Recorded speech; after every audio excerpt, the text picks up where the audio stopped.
क्या योगेंद्र यादव और राजीव सरदेसाई जैसे लोगों का एजेंडा ड्रिवन विश्लेषण न्यूट्रल है?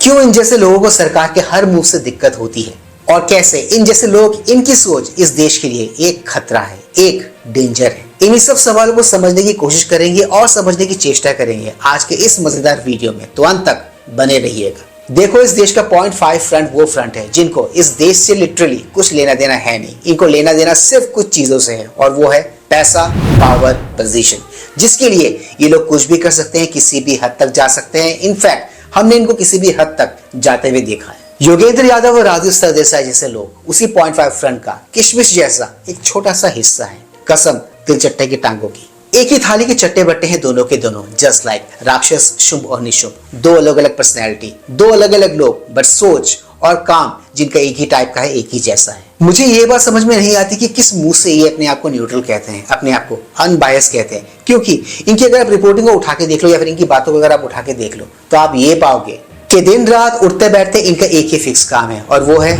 मोदी की बुराई, बीजेपी की बुराई, सरकार की बुराई। इसके अलावा इनको मैंने आज तक कभी और कुछ करते हुए देखा नहीं है। क्या आपने देखा है? यकीन मानो, इनकी सुबह मोदी की बुराई से अगर शुरू होती है तो शाम बीजेपी की बुराई पे जाके खत्म होती है। साफ साफ कहो ना कि आप बायस्ड हो, आप न्यूट्रल नहीं हो। और आप बायस किसको लेकर हो? एक खास ग्रैंड ओल्ड पार्टी को लेकर। Please like, share, subscribe YouTube channel ताकि हम ऐसे कंटेंट्स बनाते रहें और हमारा ये वीडियो ज्यादा से ज्यादा लोगों तक पहुंचे। और दोस्तों, let's go back to the topic then. Bihar election में एसआईआर का मुद्दा क्या वाकई में बहुत बड़ा मुद्दा है या फिर उसको एक बहुत बड़े मुद्दे की तरह प्रेजेंट करने दिखाने में लगी हुई है हमारे देश की विपक्षी पार्टियां? देश की विपक्षी पार्टियों तक तो ये बात ठीक थी, बट उस पार्टी को सपोर्ट करने वाला जो तंत्र है, जो इकोसिस्टम है, वो भी इसको एक मुद्दे की तरह दिखा रहा है, इसको एक मुद्दे की तरह प्रेजेंट करने की कोशिश कर रहा है। न्यूज में, सोशल मीडिया पे, डिबेट्स में, हर तरफ, हर जगह ये लोग उसी एक काम में लगे हुए हैं। क्या? एसआईआर को एक मुद्दे की तरह दिखाने में। वो एक कहावत है ना, जैसा मालिक वैसा ही नौकर। ये कहावत इस इकोसिस्टम पर एकदम फिट होकर बैठती है, क्योंकि ये जो इकोसिस्टम है ये उस ग्रैंड ओल्ड पार्टी का नौकर ही तो है। अब आप सोच रहे होंगे कि ये इकोसिस्टम, ये तंत्र ऐसा क्यों करता है? ये लोग ऐसा इसीलिए करते हैं कि अगर ये ऐसा करेंगे तो ये उस ग्रैंड ओल्ड पार्टी के गुड बुक्स में आ जाएंगे और खुदा ना खास्ता भविष्य में कभी ये ग्रैंड ओल्ड पार्टी सत्ता में आ गई तो इनको क्या मिलेगा? इस इकोसिस्टम को, इस तंत्र को चलाने वाले लोगों को क्या मिलेगा? इनको मिलेगा सरकारी सुख सुविधाएं, पैसा, पावर, पोजीशन, एक्सेस, ये सारी चीजें इनको मिलेंगी। इसलिए शायद ये तंत्र और ये इकोसिस्टम लगा हुआ है निश्चल और निष्काम भाव से उस ग्रैंड ओल्ड पार्टी की सेवा करने में। इन शॉर्ट, ये लोग गोभी को फूल बनाने में और फूल बताने में लगे हुए हैं। That's left ecosystem and that's left media for you in a nutshell. SIR में आधार कार्ड को कंसीडर क्यों नहीं कर रही सरकार? इसी इंटायर मुद्दे के इर्द चल रहे एक डिबेट शो में ये एजेंडाधारी पत्रकार और इसका सहयोगी योगेंद्र यादव, ये दोनों सरकार को घेरते हुए दिखाई दिए, सरकार को घेरते हुए नजर आए। ठीक उसी तरह जिस तरह फाड़ की एक गंदी दुर्गंध पूरे कमरे को घेर लेती है, ये लोग भी कुछ उसी स्टाइल में, उसी वे में सरकार को घेरने की चेष्टा कर रहे थे। एक नाकाम सी कोशिश। अब ये ऐसी बेकार और बेतुकी बातें करेंगे तो बीजेपी वाले प्रवक्ता भी खामोश थोड़ी बैठे रहेंगे। तो बीजेपी के अजय आलोक ने आप देखा ना था इनको मौखिक घुसंड देना शुरू कर दिया। इन शॉर्ट, इन चमचों का दिमाग बीजेपी के प्रवक्ता के आर्ग्यूमेंट्स को प्रोसेस ही नहीं कर पा रहा था, गन्ना चूस के। एनीवेज, इसके पहले हम ये देखें कि बीजेपी के प्रवक्ता ने इन दो चाटोकार चमचों की धुलाई कैसे की। उसके पहले हम देखते हैं, हम जानने की कोशिश करते हैं कि ये चमचे और ये चाटोकार जितने भी हैं, ये लोग अपना प्रोपेगेंडा पुश कैसे करते हैं। You're saying if it went by Aadhaar card, Epic card, that is a better way to verify given the large coverage of Aadhaar and Epic cards that already exist. Now, Ajay Alok respond, why the need for these additional certificates? I think that is what is creating some of the concerns. Basically इन दो चमचों की बातों को सुनकर जितना भी कुछ समझ में आया मुझे इस डिबेट शो में, वो यही है कि ये लोग चाहते हैं कि आधार कार्ड को सरकार कंसीडर कर ले। कभी कभी सोचता हूँ इस देश का जो संविधान है उसको क्या इसने और इसके ताऊ ने मिलकर लिखा है जो इनके हिसाब से चेंजेस करेंगे इसमें, ये जानते हुए कि इस देश में कई प्राणी, कई जीव ऐसे हैं जिनके पास मल्टीपल आधार कार्ड हैं, जो जाली दस्तावेज बना के इस देश में रह रहे हैं। स्टिल ये लोग चाहते हैं आधार कार्ड को कंसीडर किया जाए और हमें तो अच्छे से पता ही है। और जिस तरह का डेटा अभी ऑनलाइन अवेलेबल है उसको देख के हम एक बात कह सकते हैं, इस देश में कई सारे आधार कार्ड ऐसे हैं जो फर्जी हैं, जो जाली हैं। और आप जानते हो ये अवैध घुसपैठिए देश में घुसते ही सबसे पहला काम क्या करते हैं? देश में घुसते ही सबसे पहला काम करते हैं ये जाली दस्तावेज बनाने का अपने नाम पर। पब्लिक डोमेन में इसे जुड़ी, इससे रिलेटेड कई सारी बातें, कई सारी इन्फॉर्मेशन ऑलरेडी अवेलेबल है, आप खुद चाहो तो वहां पर जाकर चेक कर सकते हैं। ये सब जानते हुए भी ये इनका इकोसिस्टम, इनका तंत्र चाहता है कि सरकार कंसीडर करे आधार कार्ड को वोटर आईडी वेरिफिकेशन के लिए।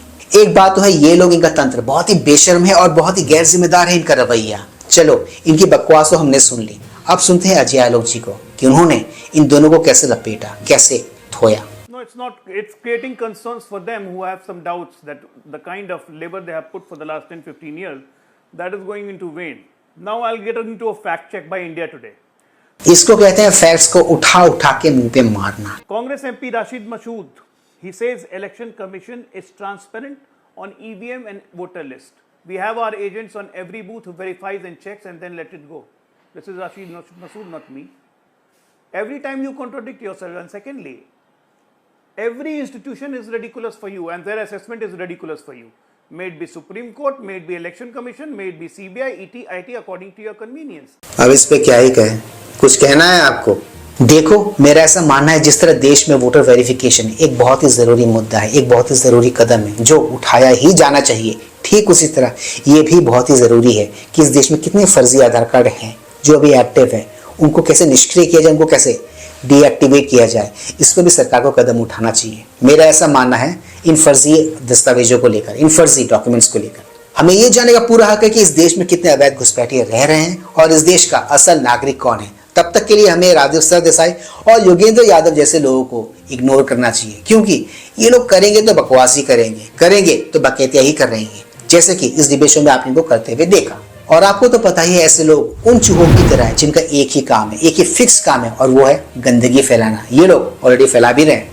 देखो, ये कोई ढकी छुपी बात नहीं है। जिन अवैध घुसपैठियों को ये लोग यहाँ पर डिफेंड करने की कोशिश कर रहे हैं, जिन अवैध घुसपैठियों को ये इनका इकोसिस्टम, इनका तंत्र डिफेंड करता है, हमेशा शील्ड प्रदान करता है सरकार के अगेंस्ट, ये लोग वो पार्टी है जिनको ये लोग सपोर्ट करते हैं, इनका इकोसिस्टम सपोर्ट करता है, उनके कोर वोट बैंक है।